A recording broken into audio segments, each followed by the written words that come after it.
knowing what you know, knowing what you don't know, understanding the difference, and feeling comfortable just saying, all right, I'm comfortable with other people making money in this thing that I just don't understand.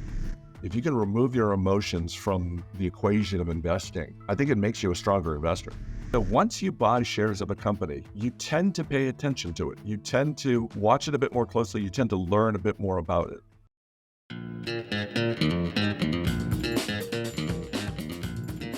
I just want to give a quick word from our friends and sponsors at Vodafone Business. I used to think of Vodafone Business as only a reliable provider of mobile and broadband needs, but they're really stepping up to help Irish businesses grow and flourish in an increasingly digital world. So they now offer a whole array of digital apps, from productivity tools and security solutions to IT support and even website builders. More recently, Vodafone have launched their VHub digital advisory service. With its new service, Irish businesses of all sizes can get free one-to-one digital support and advice tailored to their business by simply booking a call with one of the VHub digital experts on the Vodafone Business website. Search Vodafone VHub for more information.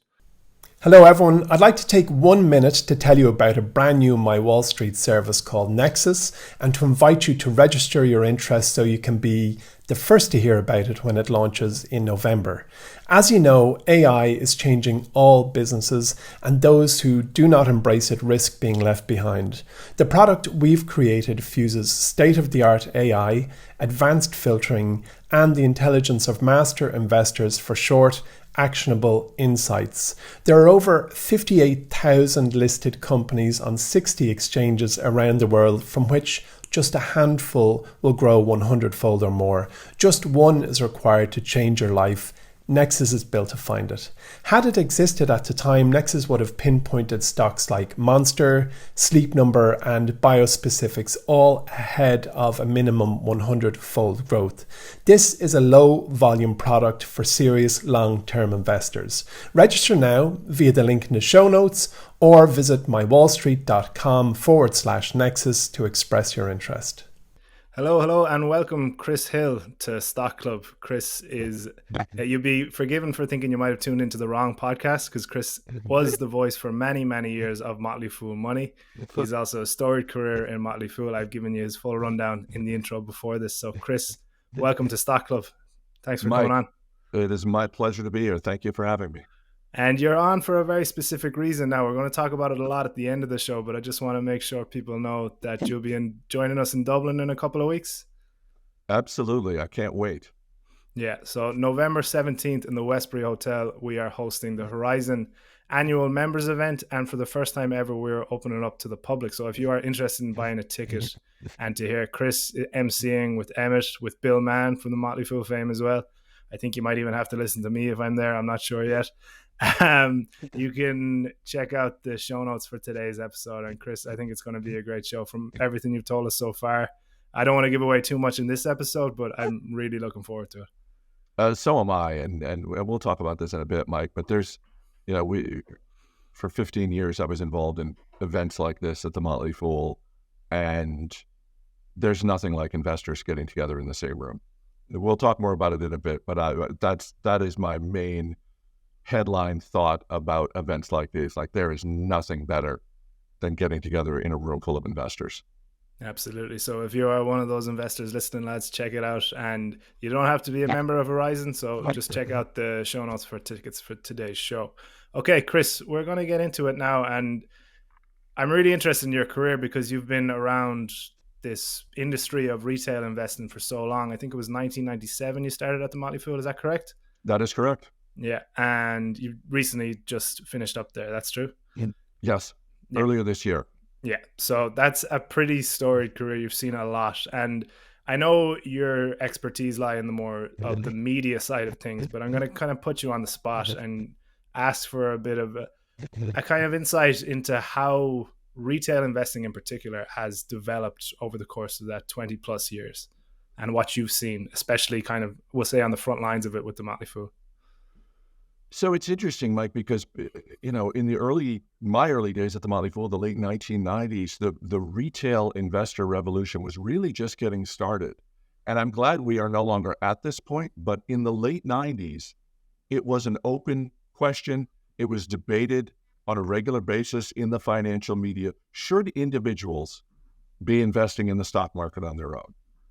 And, part of what we were trying to do with the Motley Fool was to bang the drum as loudly as possible and say, yes, actually individuals can, and, if they have the interest, if they want to, not everybody wants to, but for those who want to, you absolutely have the skill set to invest in the stock market. That was, the ancient history. Where we've come since then, Mike, I think in general, I think the retail investing landscape has gotten bigger. It's gotten much faster. The speed of information is so much faster than it was 10, 20 years ago. And part of that is social media. Part of that is the hyper frequency trading that we see from some of the institutions. But I think that while on the surface, the speed of investing in information can be a little daunting for everyday investors like you and me, hopefully, if you stick in there long enough, you realize it actually provides a great opportunity for investors who can be patient. If you can think in terms of decades, not in terms of days or weeks or months, it's a huge advantage for people like you and me.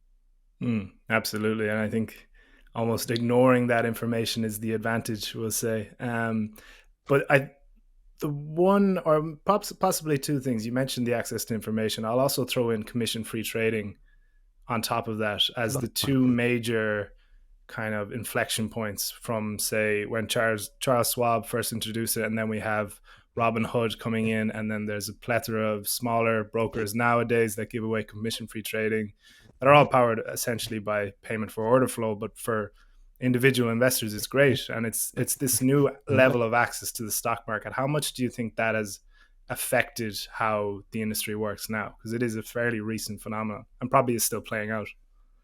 It is a fairly recent phenomenon, although the phenomenon of commission fees going lower on a steadily basis, that's been going on for 25 years. I mean, that's, part of the rise of the retail investor revolution in the late 1990s was fueled by online brokerages.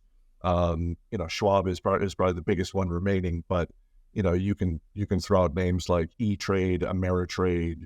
Back in the day, there was Scottrade, and these were businesses that were really undercutting the institutions on Wall Street, where it would cost hundreds of dollars just to make a single trade. So you had these upstart businesses coming in and saying, actually, you can, we'll do trades for $20. And then they start bidding against each other. And it's like, well, actually it's $15. It's $10. It's $8, all that sort of thing. It's that race to the bottom that so many middlemen industries fall into almost. Absolutely. And I think that, how this has played out for the broader landscape is it actually has removed a barrier for some investors out there. Particularly younger investors, newer investors. If you don't have, if you only have a few hundred, bucks that you're going to try and buy a stock in, it matters, even if it's just a $10 commission fee to make that trade.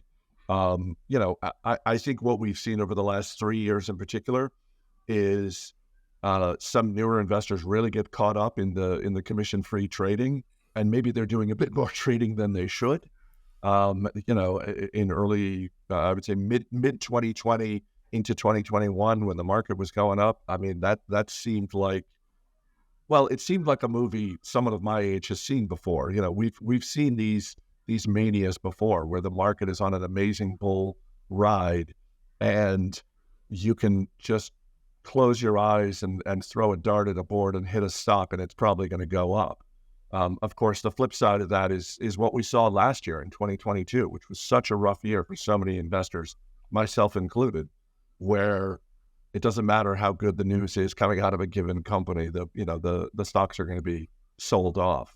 So I think commission-free trading, the greater access to, free access to information, all of that has been a rising tide that has lifted the overall boat of retail investors. I think Ben Carlson talks about this a lot. He's a really interesting writer. He says that this new access to the stock market, this universal access to the stock market, may affect future returns, in the sense that we're not going to see it's about 10% is kind of the historical average of the S&P 500, give or take. That can't really be guaranteed in the future, because so many people have access to the stock market now compared to if you're talking about the 40s and 50s when it was literally the top 1% or the top 0.1% that would have access to stock market back then.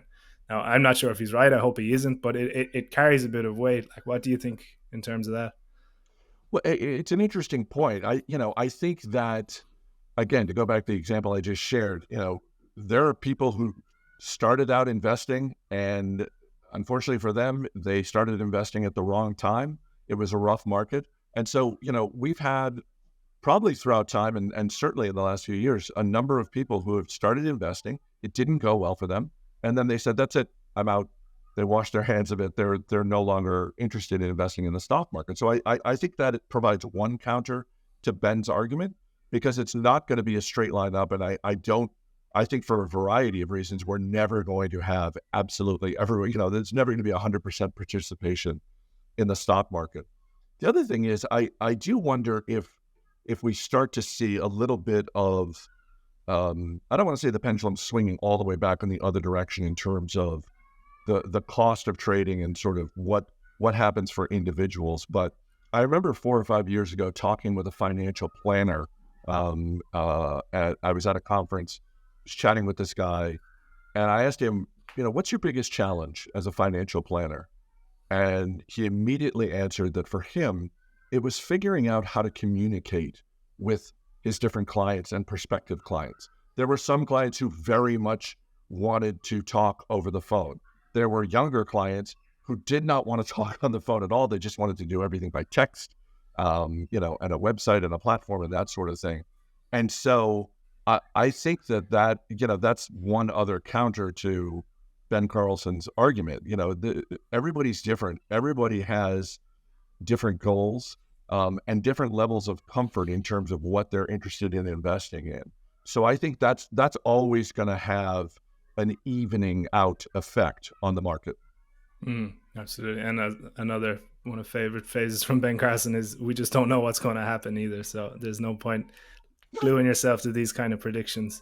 Okay, you mentioned the manias there and the wrong times to invest. So I'm going to bring that up because I think you've witnessed all 3 of the latest crashes over the last 22 years, we'll say, between the dot-com bubble, the great financial crisis, and then the COVID crash, which was more like a flash crash, but it did feel very real at the time. Do you think retail investors' reactions to these kind of rapid downturns have changed over the years, or does it follow a similar pattern? Has it changed over the years? Yes and no. When people start investing has a huge impact on how they approach it. And, there are people who start right before a crash. Maybe they start 6 to 12 months before a crash, whether it's the late 90s or 2008, 2009. And risk tolerance is something that we as human beings tend to overestimate when it comes to the stock market. We think we can handle a big drop, and then a big drop happens. And then you find out, like, well, wait a minute. It's easy to say in theory, oh, yeah, if the market fell 30%, I would sleep just as well at night. But then the market, as we've seen several times, drops 30%. And then you find out what your risk tolerance is. I think for those who make it through, as I mentioned, there are people who they have a bad experience and they tap out and they say, that's it. I'm never doing this again. I'm just going to stick my money in a basic savings account or, buy real estate or find some other investment vehicle that is not the stock market. But for those who make it through, I'll just speak from my own experience. It does toughen you up. It really does, steel you for whenever the next crash is. I want to be very clear, Mike. It never feels good. I mean, as experienced an investor as I am, and I've been investing for, I'm now in my 4th decade of investing. 2022 didn't feel good. No. I mean, it felt really bad to just see. We're 2 different polls here now. I think I'd invested for 3 months at the time 2022 came around, but it didn't feel good then either. Yeah. And so it is one of those things that you have to always keep your eye on your own goals, your own time horizon, understand that we collectively as investors have been through this before. We will go through this again and again. If you've got the stomach to make it through those really rough times, and you can invest for decades, then you will absolutely reap the rewards. I like what you mentioned there about the own game you're playing and your own timelines and everything else. And that's something Morgan Housel always espouses, is that don't compare yourself to others because they're playing different games to you. If you're looking at, I don't know, Stanley Druckenmiller has just published his open positions, or Warren Buffett or whoever else, and you're like, well, maybe I should invest along their lines. Well, they're producing very different results for very different people. Whereas if you have your, say, investing for your retirement or whatever else, that's what it's for. It could be 40 years time, 30 years time, whatever else. So to make sure and remind yourself why you're investing is such an important exercise throughout these times, and especially the times when everything is on fire and there's blood in the streets, and CNBC has got big red banners on top and bottom saying everything is going to pot. Along those same lines, Mike, I would just add a positive development in my own investing life was when I reached, and this took me years to get there, but when I reached the point when I was able to look at certain areas of the market, certain investment, the hot new thing, look at that thing, and I was able to say, I don't understand that well enough to invest in it. And there seem to be some people who are making a lot of money in it, but I don't understand it. So I'm fine ignoring that part of the market. That was a positive development for me, because there are always those hot trends. Some of them turn out to be truly transformational. Some of them turn out to be just passing fads, and they crash and burn. But I think knowing what you know, knowing what you don't know, understanding the difference, and feeling comfortable just saying, all right, I'm comfortable with other people making money in this thing that I just don't understand. Absolutely. It's a very smart man who knows what he doesn't know. Okay, we mentioned that you're very much on the media side of things when you're at the Motley Fool, so it's time for a bit of name dropping here first, Chris, if you don't mind. So I assume you've done hundreds, if not thousands, of interviews between the podcast and then the live events and all the rest. Can you pick out one of your favorites and why it sticks out to you in your memory? I get asked this question a lot. It's a little, as the father of 3 children, it's a little bit like being asked, who's your favorite child? Because I've been fortunate enough to have a lot of really positive experiences interviewing people. I'll mention a couple that stand out because these are people that I've had the opportunity to interview multiple times. One is Michael Lewis, known for writing the Big Short and Moneyball and Liar's Poker. Very topical right now as well. Yes, very much in the news with his latest book on Sam Bankman-Fried. One of the things that I always take away from the conversations with Michael Lewis is how he focuses on incentives, and incentives being a through line through so many of his stories, and how powerful they are.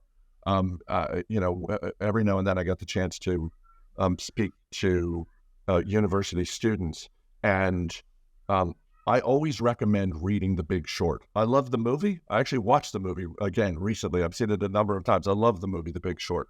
But the book is so much more detailed and really gets at the herd mentality on Wall Street. That was one of my big takeaways from that book, was just how powerful that is. And that ties into the incentives. And so it's one of those things that I always try to remember when I'm seeing one narrative making its way through the financial media, and just sort of how much that herd mentality continues to this day. 2 other people that I'll mention are both anchors on CNBC, and that's Becky Quick and Carl Quintanilla. And I've interviewed both of them, probably a dozen times each. And, the thing I get from Becky and Carl, they are, first of all, just as someone who worked on the media side, I'm so impressed by them as individuals, as, how smart they are, how hard they work, how thorough they are in their research, but also because they are first and foremost journalists, which I am not, but they are journalists. And so when I watch them, particularly when they're doing one-on-one interviews, and they're both so good at that. I think they both do such an amazing job of taking their emotions out of the equation. They really try to be, have that distance that a journalist should have. And I think that that's such a great lesson for all of us as investors, to the extent possible, if you can remove your emotions, whether they're positive or negative, if you can remove your emotions from the equation of investing, I think it makes you a stronger investor. Absolutely. I find it very interesting that you picked out people that are kind of revolving in similar circles. You have a writer and then two interviewers coming up straight away. I don't think that's an accident. Definitely not. Yeah, that's cool. Okay, now I'm going to flip it. And can you remember, and I'd say you probably can, one of the worst interviews that you've done for whatever reason? I would say many of the interviews I did early in the podcast. I think back to 2009, 2010, and I just wasn't that good at interviewing people. I would write out my questions. I would be very focused on my questions. I wouldn't really be listening to whoever I was interviewing. I was just doing that thing where you wait for them to stop talking, and then I would just move on. And, I finally figured out, like, no, I need to be better prepared, and it really did inform my work ethic, I would say from 2010 on to make it my goal every time I went into the studio or anytime I was getting ready to interview someone. My goal was, I want to be as prepared as possible. I want to do all the research and study necessary so that when we start the conversation, I can be 100% focused on listening to them.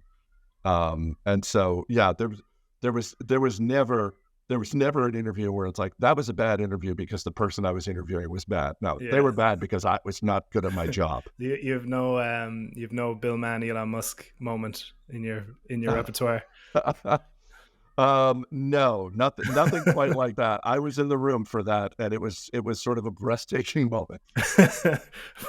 For anyone who wants the full details of that story as well, Bill Mann is going to be at our Dublin event on the 17th of November, so you can get your tickets in the show notes. How's that for a plug right there? Absolutely. Okay, one last question now on the interviews, and this is putting you on the spot a small bit, but I want to know if you could go back and ask one guest and a question now, knowing what you know now, could you come up with something like that? Go back to Michael Lewis and maybe tell him to maybe skip Sam Bankman-Fried and go for someone else. Yeah. It's, I think that when I think about sort of the interviews that interest me the most, I've interviewed CEOs from time to time. And depending on the CEO, that can be a really fun conversation. But I don't begrudge CEOs this, but CEOs are, part of their job is to be political. It's not their job to make news and to be as interesting as possible, which is why I've always been more interested in talking with analysts and talking with people in the financial media, because they're more free to share their opinions. I think if I could, go back, one of the few CEO interviews I had the chance to do was in 2009, and it was with Jim Sinegal, the co-founder and former CEO of Costco. And I think I would probably try and push him a bit more on, I remember asking him about his succession plan. And by the way, that's a tricky thing to ask, because you're basically asking someone, A, who's really good at their job, and two, who's getting up there in years. Yeah, I was about to say, you're kind of pointing at your wrist, clicking the watch. Underlying that question is essentially, hey, when are you going to retire? But I did sort of, broach that topic with him because it had come up in the media, and I felt like I was sort of on relatively solid ground there. And now with the benefit of hindsight, and basically what Sinegal said was, we've basically said, when the time comes, we're going to have the next CEO. He wasn't going to name any names. He wasn't going to speculate. It was the only part of the conversation where he got just a little bit prickly, and I don't blame him for that. But he basically said, what when the time comes, don't worry, we'll let you know. We'll take care of it. Well, now with the benefit of hindsight, Mike, we know that the person that he had in mind was Craig Jelinek, a longtime Costco employee. And if you're a Costco shareholder, as highly as you regard Jim Sinegal, the returns for Costco under Craig Jelinek as CEO have crushed the returns under Jim Sinegal. And so I think if I went back in time, I would ask him maybe a follow-up question of, what do you think success looks like for the next CEO? Does it look, in terms of stock market returns, does it look like what you've done?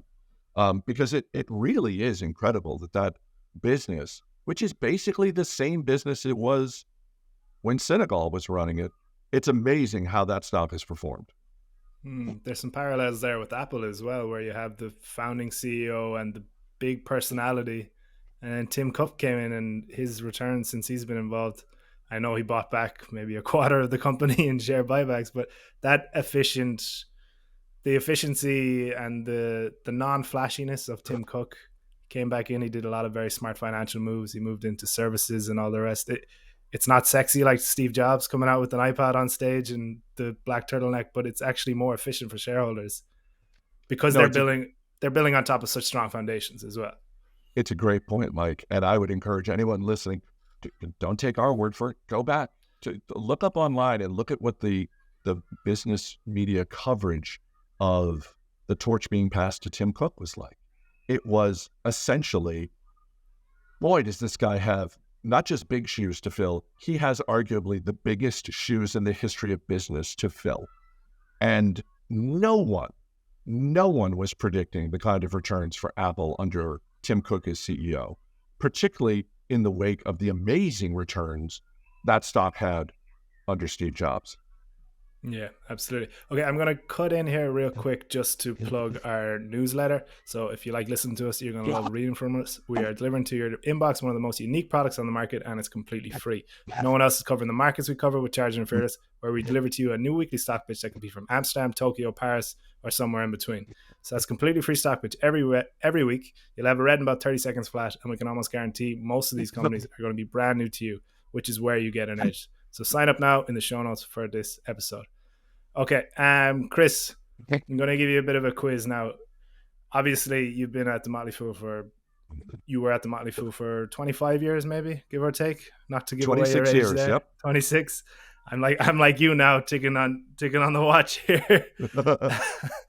But can you recall some of the best, most outrageous, best performance stock picks from back in the day, and kind of the success that they brought, I suppose, So, in thinking about, and for those who might be unfamiliar, Motley Fool Money is a podcast that we started at the Motley Fool in early 2009. It started as a weekly show. It is now a daily show, and one of the longest running podcasts when it comes to business and investing. And most of the time it was me talking with Motley Fool analysts about what's happening in the news and sort of getting their take on it. And, there's not a single call that comes to mind. What does come to mind, Mike, is over the years, and I'm talking about, and for those who are familiar, these names will be familiar. People like Jason Moser, Bill Mann, Andy Cross, Matt Argesinger, Ron Gross, Bill Barker. There were all multiple occasions when we were in the studio and one of them would be talking about a stock. Sometimes it was a well-known business. Sometimes it was a business that was a little under the radar. But I think the common thread for these comments and analysis from these people was that it was essentially about valuation. There were so many times when these analysts were saying, this business right here is trading at a low valuation. In some cases, it's, wow, I'm kind of surprised that this well-known business that is profitable is basically priced for zero growth. And I think anyone listening might want to take a closer look at it. One specific example is in the early days of Motley Fool Money, Ron Gross talking about Domino's Pizza, which was at the time trading for single digits. It was less. I'm pretty sure it was less than $10 a share.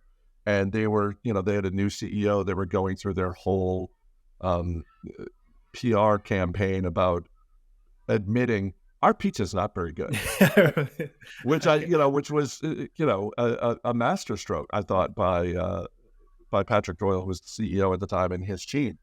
And, Ron was the one saying, boy, this is I don't know. I get that the pizza isn't very good, and I get that the business is struggling, but holy cow, again, going back to the valuation, holy cow, this looks like a really attractive offer.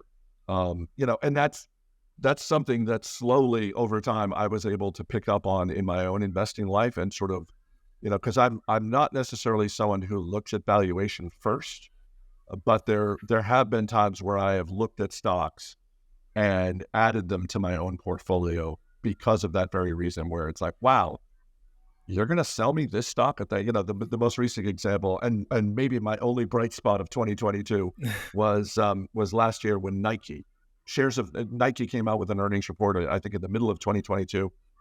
The stock fell 25%.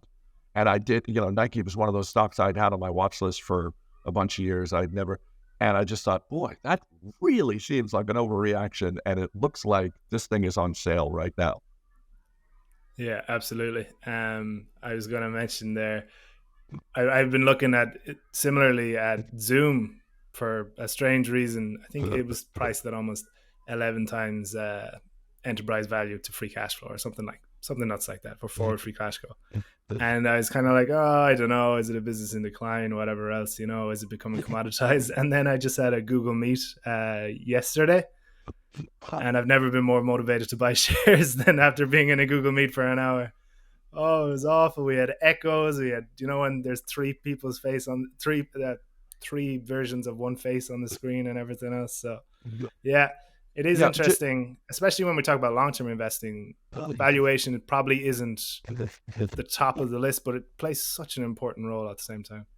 Well, and something else that, Jason Moser in particular, but the other people I mentioned have made this point as well, is, one of the great things about being a stock investor is you don't have to start with a lot of money, and you don't have to start a position with a lot of money. You can, Jason Moser talks all the time about buying in thirds, so you can start out with a position in Zoom and just say, all right, this, I have more money to put to work, but I'm just going to take a small chunk of it. I'm just going to see. And, this has been my experience. I'm sure it's been the experience of your listeners as well, Mike, that, once you buy shares of a company, you tend to pay attention to it. You tend to watch it a bit more closely. You tend to learn a bit more about it. And particularly if you start out with a small position, there's only so much damage you can do. Absolutely. The skin in the game is very important. And I think it is a Jason Moser phrase as well. It's, I'm going to butcher it now. It's, if it doesn't work out, it was only a small loss. And if it does, that's, a small bit is all I need. Right. Exactly. Yeah. Exactly. Yeah. Okay. So we're moving on to your acting career now. If we'll call it that. So you voiced Morgan Housel's audiobook, The Psychology of Money, which was an international bestseller. I think it sold over 1 million copies, hasn't it? The book in all its formats has sold over 3 million copies worldwide. There you go. So you are the voice of that, which I think is a great role to be in, and especially for a writer like Morgan, who, what I love about him is he puts such complex thoughts and ideas into the most simplest examples, whether real life or analogies and all the rest. So I think it's great to be a part of that process, even if it is, you're not doing the writing, you're doing the reading out. But how did that come about, and what's been your experience like with the audiobooks? So I was one of the people in Morgan Housel's life. I've known Morgan since 2008, and he's a great guy. We've been friends a long time, and I was one of the people in his life encouraging him to write a book. And somewhere along the way, which, by the way, that's easy for me to say. I'm not writing the book, but it's always easy to just, go ahead, sit down, write a book. Yeah, you should have invested. You say, I'll buy a page of this book. Yeah, exactly. Yeah. But somewhere along the way, when he was sort of talking through the different challenges of writing a book and mentioned audiobooks, I just, you know, brushed that aside. I said, well, I'll do it for you. Don't worry about that. I'll do the audiobook for you. And then in early 2020, he called me on the phone and said, I've got the first, you know, draft copies of the book. What's your address? I need to drop one off so you can start prepping for the audiobook. And I gave him my address, and then I went straight to my laptop and I opened up Google. And Mike, I literally typed into Google, how do you narrate an audiobook? Because I've spent a lot of time in a studio, but it's a very different process to narrate an audiobook. So I'd say your first draft was in an English accent or something. Yeah. So but ultimately, once I got the book and started reading it, then I started thinking, oh my gosh, this book is great. I can't let him down. This can't be a situation where people are writing on Audible, well, the book is great, but the narrator's terrible. So I can't recommend this. So I spent a lot of time reading it. They sent me a PDF. I went through it line by line to sort of highlight different parts of it so that when I went in the studio, I was as prepared as possible. So in general, when someone asks, what is the process? For me, it's spending hours and hours and hours of time preparing before I go in the studio. Yeah, absolutely. Same with interviews and same with everything else we've been talking about. That preparation is the real savior, Absolutely. And it's all about just, the more comfortable you are in the studio, the better you're going to do, whether you're conducting an interview or narrating an audiobook or something else. Yeah, and it obviously went well because you're narrating the follow-up. So that's coming out. It's coming out next month, isn't it? November 7th. Morgan's follow-up book, Same as Ever, comes out November 7th. And yes, I did the audiobook for this one as well. And fortunately, I didn't have to Google how do you narrate an audiobook because I had the experience once before. Have you ever heard the story about Francis Ford Coppola? He didn't write The Godfather. He directed The Godfather. Who wrote The Godfather? I'm giving myself away now. Mario Puzo. Mario Puzo wrote The Godfather. Sorry, and then he had to write the screenplay for The Godfather 2. Was it? And yes, I think they worked on it together. He bought a book on how to write a screenplay, and it was just read The Godfather 1 screenplay. Yeah, exactly. Yeah, so I feel like that's going to be it. So I don't want to put you on the spot too much, but do you have any spoilers for Same as Ever? I'll say a couple things about Same as Ever. A couple of people have asked me, how is Same as Ever different from The Psychology of Money? To me, The Psychology of Money was a book that says, among other things, being a good investor has a lot to do with behavior. So let's talk about your behavior. One thing that I think about Same as Ever is it's a book that essentially says, now that we've talked about your behavior, let's look at how we as human beings have behaved for hundreds of years. And it's really about the things that never change. One of the quotes that Morgan has early in the book is from Jeff Bezos. Bezos talking about how often he is asked the question about, what's going to change in the next 10 years. And by the way, that's a perfectly reasonable question for us as human beings, for us as investors. We always want to know, okay, this is interesting, this is good, what's next? What's the next version of this? But Bezos goes on to say, I almost never get the question, what's not going to change in the next 10 years? And I actually think that's the more important question. So it's really a series of eye-opening lessons that I think, both for us as human beings, just in our everyday lives, but in particular about our investing lives, I really think Same as Ever is going to resonate with a lot of people. I'm really looking forward to it. I was going to say I'm really looking forward to reading it, but now I'm going to have to listen to it, I think, after this. Right.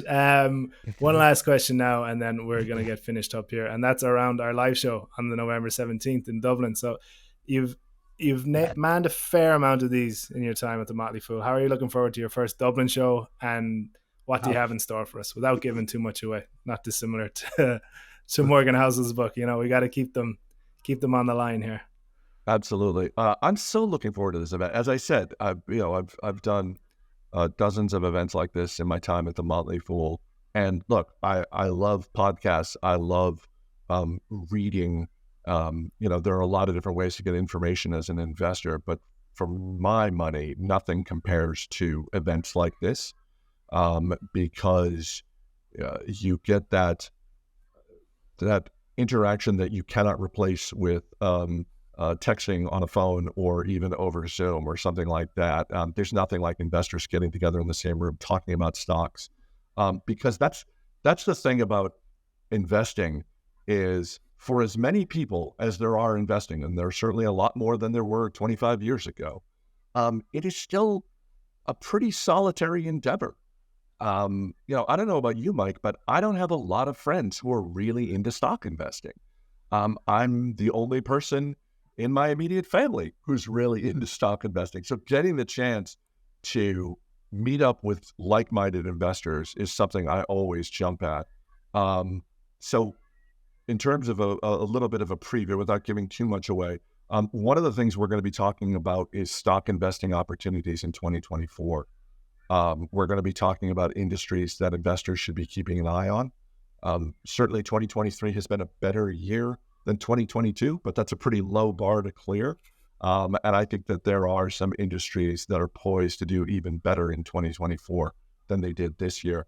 And we're going to be talking about stocks. We're going to be talking about individual companies, stocks that investors are going to want to keep their eyes on. Again, some will certainly fall into the category that we were talking about earlier in terms of valuation, that here's a strong business and the price of the stock does not reflect how strong the underlying business is. Absolutely. So if you are an investor and you find yourself in Dublin on Friday, November the 17th, please give us a call. We have the link in the show notes for all the full details, but it's going to be a great event for networking, to find stock picks, to just listen to Bill Mann's Elon Musk story, whatever else. So I'm really looking forward to it. I'm really looking forward to hearing from you there, Chris. And it's going to be a great meetup, and it's just going to be a great night. I think there's even free booze. So at the very least, you'll get fed and watered. Chris, it's been a pleasure. Before we finish up, actually, sorry, I just have to give a shout out to our friends and sponsors at Vodafone Business. So Vodafone have recently launched their VHub digital advisory service, offering Irish businesses of all sizes free one-to-one digital support and advice. You don't even have to be a Vodafone Business customer to avail of this service. So search Vodafone VHub to book a call with one of the VHub digital experts, and we will leave a link in the show notes as well. Chris, it's been a pleasure. Thank you very much for coming on to the show. As always, it's great to hear from you and your experience, and I can't wait to do it in person in a couple of weeks. Mike, it was my pleasure, and like you, I can't wait to get together on the 17th. Okay, we'll see you then. All right, remember, folks, if you have any questions you'd like answered or elevator pitches you'd like us to tackle, make sure to get in touch. You can find us on Twitter at MyWallSt HQ, on TikTok at MyWallSt, or simply just email us at pod@mywallstreet.com. Leave us a review, send us on to your friends, and we will talk to you next week.